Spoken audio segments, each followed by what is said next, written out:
Abra sua Bíblia em Gênesis capítulo 41, a partir do versículo de número 25. Diz a palavra do Senhor: Então lhe respondeu José: O sonho de Faraó é apenas um. Deus manifestou a Faraó o que há de fazer.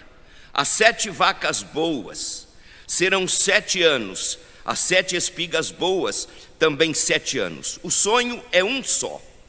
As 7 vacas magras e feias que subiam após as primeiras serão 7 anos, bem como as 7 espigas mirradas e crestadas do vento oriental serão 7 anos de fome. Esta é a palavra, como acabo de dizer a Faraó, que Deus manifestou a Faraó o que ele há de fazer.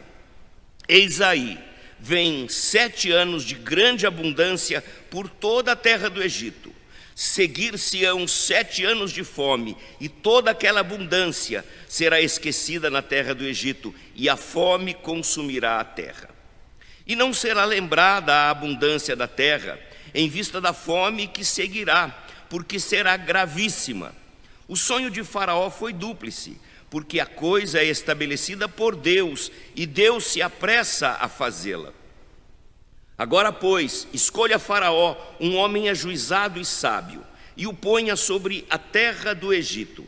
Faça isso, Faraó, e ponha administradores sobre a terra, e tome a 5ª parte dos frutos da terra do Egito nos 7 anos de fartura. Ajuntem os administradores toda a colheita dos bons anos que virão. Recolham cereal debaixo do poder de Faraó para mantimento nas cidades e o guardem. Assim, o mantimento será para abastecer a terra nos 7 anos da fome que haverá no Egito, para que a terra não pereça de fome. Curve a sua cabeça, vamos orar e pedir a bênção do Senhor para a ministração da sua palavra nesta manhã. Pai amado, nesse momento queremos pedir a bênção do teu Santo Espírito, para que o Senhor, através do teu servo, fale ao coração de cada irmã, de cada irmão. Pai querido, que esta palavra nos ajude a tomar atitudes práticas para o bem da nossa família, para o bem da nossa igreja, para o bem da nossa sociedade. Assim, ó Deus, fala ao nosso coração, em o nome do Senhor Jesus Cristo. Amém. Meu querido, eu sei que você tem acompanhado os noticiários. E nos últimos dias nós temos sido avisados de que dias de crise maiores do que o que estamos passando hão de vir sobre nós. O Fundo Monetário Internacional prevê que a pandemia do coronavírus trará uma crise mundial, uma recessão global ainda maior do que a última no ano de 2008. Então, queridos irmãos, nós não precisamos de revelação especial de Deus. Não precisamos que Deus venha e traga um sonho, assim como fez a Faraó, para que nós possamos entender que é tempo de tomarmos todo o cuidado necessário, com responsabilidade, para enfrentarmos com sabedoria que dias difíceis se aproximam. José é um exemplo de superação em meio à crise. José talvez seja o personagem e também a sua história onde nós mais podemos compreender a providência e a soberania de Deus. Como Deus traz o livramento ao seu povo em meio a circunstâncias adversas. José, um 11º filho de Jacó, criado em uma grande família, numa vida cheia de conflitos, aos 17 anos é vendido como escravo.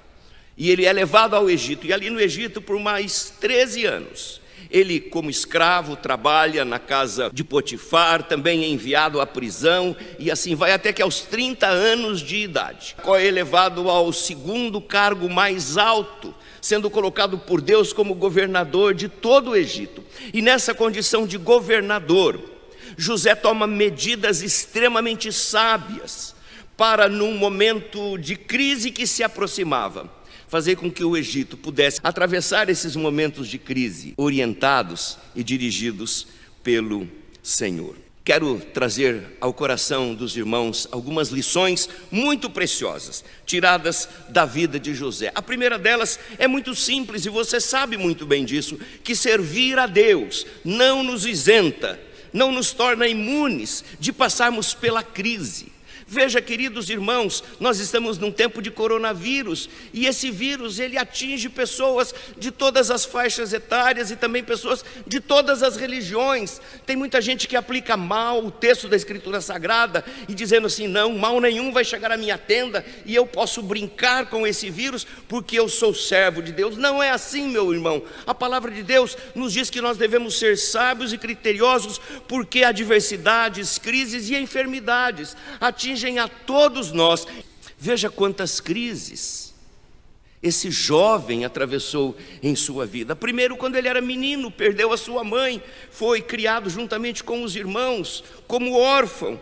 Logo depois, com o ódio dos seus irmãos, o relacionamento familiar se tornou extremamente difícil, até que essa crise chega no ápice e ele é lançado no fundo de um poço. Logo depois, a crise aumenta, e ele é levado como escravo para o Egito. Mas então, ele começa a trabalhar na casa de uma pessoa extremamente rica, e parece que a sorte de José estava mudando, mas não. A mulher de Potifar encantou-se com a beleza física daquele jovem e injustamente o acusou, e ele foi lançado à prisão. Vejam, queridos, quantas crises atravessa José e quantas crises atravessam também homens de Deus, e nós, eu e você, não estamos isentos a elas. Sim, meu querido irmão, o fato de sermos crentes não nos torna imunes em tempos de crise. A segunda lição que eu quero trazer é que mesmo em tempos de crise, Deus permanece sendo um Deus soberano sobre todas as coisas. Não pense, porque apenas passamos por um momento de crise, Deus se esqueceu de nós. Não pense que pelo fato de você estar passando por alguma adversidade na sua vida pessoal, na sua vida familiar, na sua vida material, Deus se esqueceu de você. Não, Deus continua sendo soberano sobre todas as coisas e controla com mão poderosa, com cetro de poder, todas as coisas. Deus domina sobre todo o universo e não há nada que escape do poder de Deus, o nosso soberano Senhor.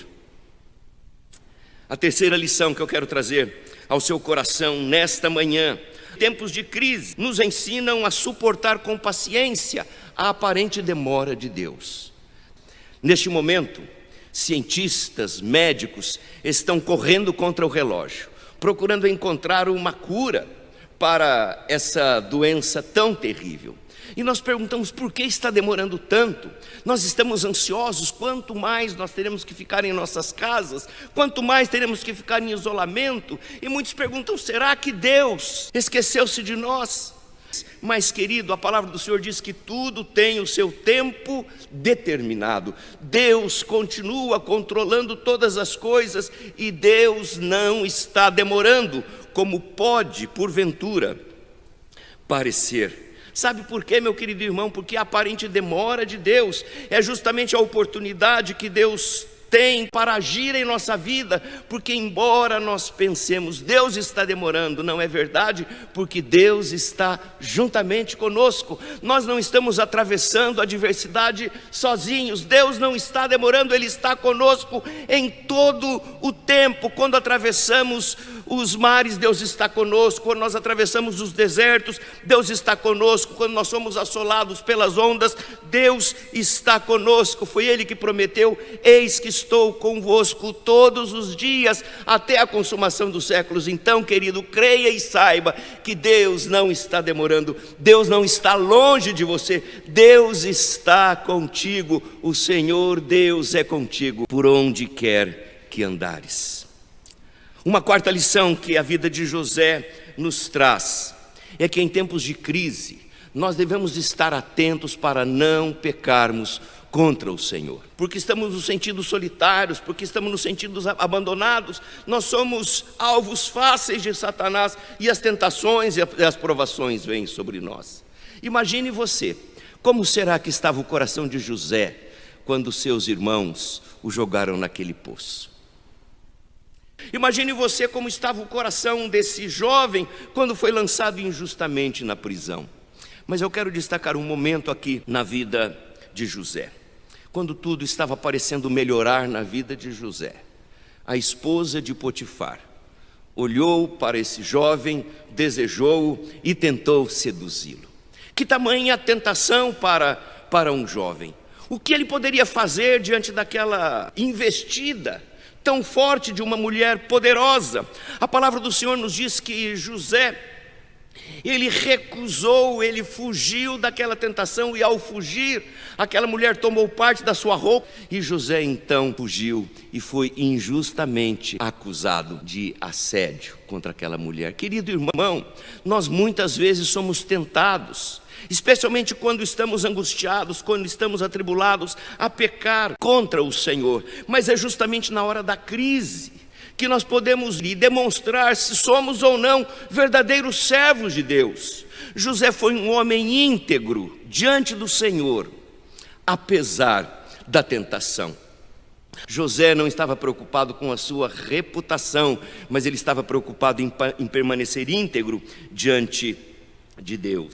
Em quinto, penúltimo lugar, eu quero trazer mais uma lição da vida de José. É que em tempos de crise, nós devemos ser ainda mais criteriosos para administrar os recursos que Deus nos deu.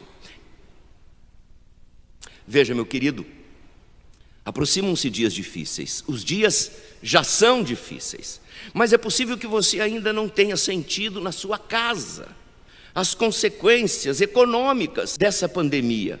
Mas todos nós, dentro em pouco, sentiremos na pele o que isso significa. José nos ensina uma lição. A lição é poupar.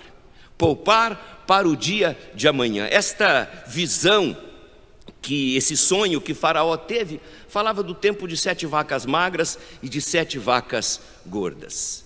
Nesse tempo das vacas gordas, era o tempo de poupar. E então, uma lei foi lançada em todo o Egito de que toda a economia deveria guardar, deveria poupar 1/5 de toda a produção e deveria guardar em celeiros. Foi essa decisão sábia, uma orientação do próprio Deus, que poupou o Egito no tempo das vacas magras. Você pode aplicar isso na sua vida, meu querido. O que eu posso fazer na economia do meu lar? Algumas coisas, por exemplo, apagar as luzes, economizar com sabedoria nos produtos de limpeza, não andar lavando a calçada todos os dias, lavando os carros todos os dias.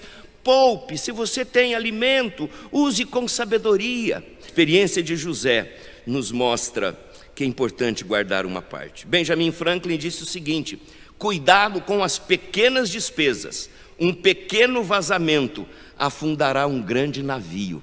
Cuidado com as pequenas despesas. Fica esse conselho sábio da palavra do Senhor através de José.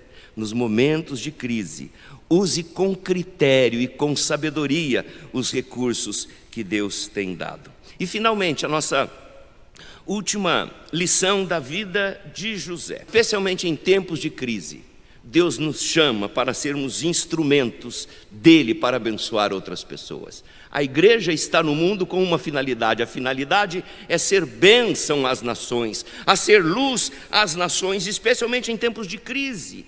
Há muitas pessoas que carecem da nossa ajuda. Ao invés de pensar o que o outro pode fazer, eu posso perguntar a mim mesmo: o que eu posso fazer? Que atos de generosidade podem surgir na minha vida, na minha casa, em favor daqueles que não têm? Em tempos de crise, nós temos a oportunidade de demonstrar bondade. A palavra do Senhor nos diz que toda a terra está cheia da bondade do Senhor, mesmo em tempos de crise. Deus continua sendo bondoso com você, não é mesmo, meu irmão? Deus continua cuidando da sua vida, protegendo o seu lar. O salmista perguntava a Deus: como posso retribuir ao Senhor por toda a sua bondade para comigo?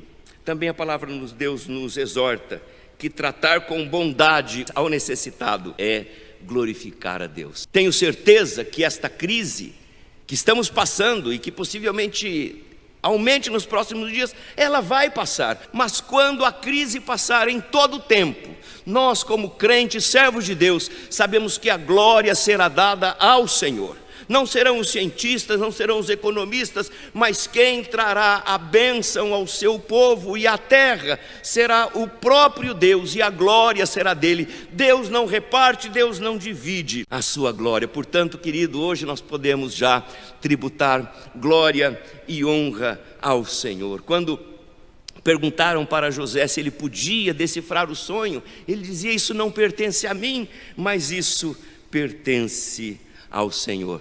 A palavra do Senhor nos diz que o choro pode durar uma noite, e nós estamos vivendo um tempo de noite, mas a palavra tem uma promessa: a alegria vem pela manhã.